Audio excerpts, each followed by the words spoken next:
provide a service, a primary care mental health service for people with depression and anxiety related disorders. We wanted to increase the access for people who perhaps can't get to an appointment, they need a service out of hours, they're in a rural area.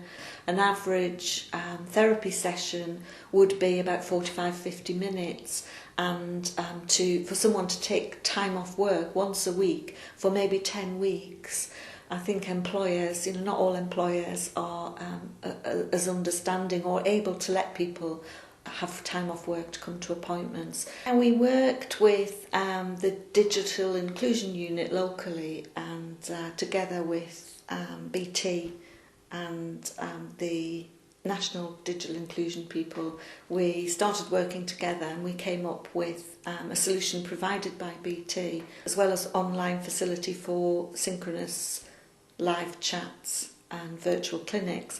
We also added things like a virtual drop-in where service users can drop in on a Wednesday and have access to advice, and also access to self-help materials. What we had was a very medical model where the person went along to their GP and the GP referred them into services.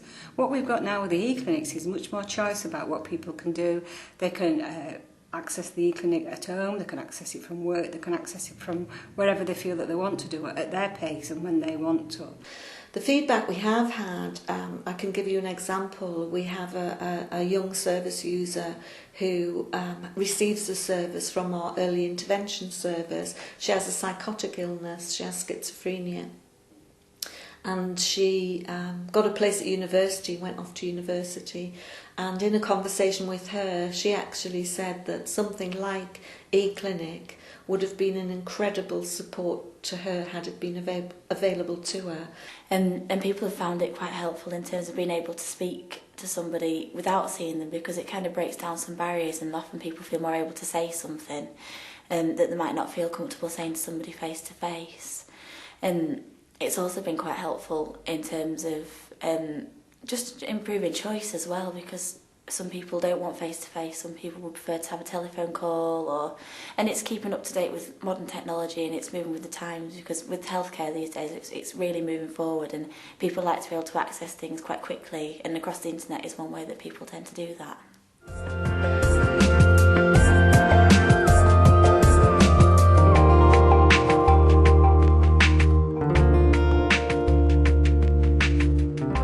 The terms and conditions are things just so that patients are aware, for example, that we have to put some notes on the medical records. So part of it says that we'll just send a note to your GP, just say that you've accessed the service, because legally we have to keep clinical records of things. So they go to our website, which is any kind of website, www.eclinic.org. They go to there, they follow the on-screen instructions basically, which outlines the process of dropping in. So they go through some questionnaires outlining sort of their mood and anxiety levels. How we've got it at the moment is we have a drop-in on a Wednesday between 10 a.m. and 4 p.m. where people can just literally go to the website and drop in and speak to somebody. Other times they email us to say they're interested. We email them back with a specific time, and then we make sure we're available at that time.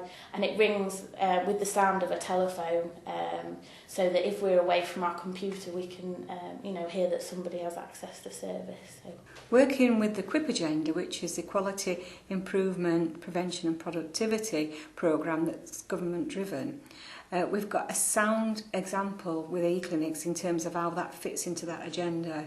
That therapist could probably deliver about, 5-8 sessions over a period, a day. That's not to say that eClinics are rushed, it's just a more productive way of using that therapist's time. The service also means that we can provide employees with flexible working. So for example, a therapist who has a disability or perhaps has young children with childcare arrangements, we can arrange for them to work some of their time from home. Staff who want to use this service can be really confident that it's an absolutely confidential service and that no way that their employer would be involved. The pilot project has helped us to understand better what what's needed to provide an e-clinic.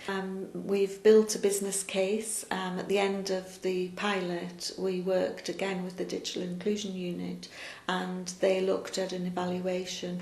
We've also have an evaluation being undertaken by the University of Sheffield, and they're going to provide a robust evaluation of the pilot. On the back of that, we've actually put together a business plan, and the Trust have supported that business plan and actually are going to invest. I don't see eClinics replacing face-to-face services at all. What I see are eClinics actually enhancing that service and giving people greater choice.